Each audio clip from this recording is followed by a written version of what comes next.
নমস্কাৰ, আসাম টেকৰ নতুন এটি ভিডিঅ'লৈ আপোনালোক সকলোকে স্বাগতম জনাই আৰম্ভ কৰিছোঁ আজিৰ প্ৰথমটো খবৰ। ST/SC OBC লোকলৈ সুখবৰ। মুখ্যমন্ত্ৰী হিমন্ত বিশ্ব শৰ্মাই কৰিলে বৃহৎ ঘোষণা। 1 আগষ্টৰ পৰা আৰম্ভ হ'ব হিমন্ত চৰকাৰৰ মিছন ভূমিপুত্ৰ আৰু জনাইছে যে নৱমৰ পৰা দ্বাদশ শ্ৰেণীলৈ ছাত্ৰ শিক্ষা অনুষ্ঠানতে দিয়া হ'ব জাতিগত প্ৰমাণপত্ৰ। ST/SC OBCক ভাৰতীয় হয়নে বুলি প্ৰশ্ন কৰিব নোৱাৰিব উপায়ুক্তই। এইবাৰ আহিছোঁ পৰৱৰ্তী খবৰলৈ। শিক্ষা বিভাগত বৃহৎ সালসলনি। তিনিটা বৃহৎ সালসলনি শিক্ষা বিভাগত। এই মুহূৰ্তৰ গুৰুত্বপূৰ্ণ খবৰ। তিনিটা বৃহৎ সালসলনি শিক্ষা বিভাগত।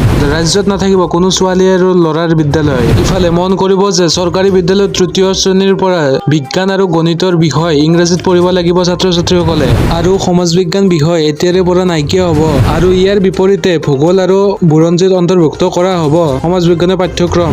আনহাতে মন কৰিব যে হাইস্কুল শিক্ষান্ত পৰীক্ষাত 6টা বিষয়ত পৰীক্ষা দিব লাগিব শিক্ষাৰ্থীয়ে। বৃহৎ ঘোষণা মুখ্যমন্ত্ৰী হিমন্ত বিশ্ব শৰ্মাৰ। এইবাৰ আহিছোঁ আন এটা গুৰুত্বপূৰ্ণ খবৰলৈ। মাদ্ৰাছাৰ সন্দৰ্ভত চৰকাৰলৈ উচ্চ ন্যায়ালয়ৰ নিৰ্দেশনা। মাদ্ৰাছাৰ শিক্ষক কৰ্মচাৰীৰ পদ প্ৰাদেশিকৰণক লৈ উচ্চ ন্যায়ালয়ৰ নিৰ্দেশনা। আনহাতে পদ প্ৰাদেশিকৰণৰ বাবে উচ্চ ন্যায়ালয়ৰ আবেদন বঞ্চিত শিক্ষক কৰ্মচাৰীৰ। মাদ্ৰাছা বিলুপ্তৰ আইনৰ বাবে প্ৰাদেশিকৰণ নহ'ল বাকী থকা মাদ্ৰাছাসমূহ। বিলুপ্তকৰণৰ পূৰ্বে ৰাজ্যত আছিল 6 শতাধিক মাদ্ৰাছা। পূৰ্বে 323খন মাদ্ৰাছাৰ লগতে শিক্ষক কৰ্মচাৰীৰ পদ প্ৰাদেশিকৰণ হৈছিল। 2 মাহৰ ভিতৰত সিদ্ধান্ত ল'বলৈ চৰকাৰক নিৰ্দেশ দিছে উচ্চ ন্যায়ালয়। আৰু ইফালে মন কৰিব যে প্ৰধানমন্ত্ৰী মোদীয়ে সম্বোধন কৰিলে প্ৰথম সৰ্বভাৰতীয় জিলা আইন সেৱা কৰ্তৃপক্ষৰ বৈঠক। উক্ত বৈঠকখনত সম্বোধন কৰি প্ৰধানমন্ত্ৰী মোদীয়ে ভাৰতৰ ন্যায় স্বাস্থ্য সন্দৰ্ভত কেইবাটাও গুৰুত্বপূৰ্ণ মন্তব্য প্ৰদান কৰে। প্ৰধানমন্ত্ৰীয়ে কয় যে যিকোনো সমাজৰ বাবে ন্যায় ব্যৱস্থা যেনেদৰে গুৰুত্বপূৰ্ণ ঠিক তেনেদৰে ন্যায় প্ৰদানো সমানে গুৰুত্বপূৰ্ণ। ইয়াৰ উপৰিও যোৱা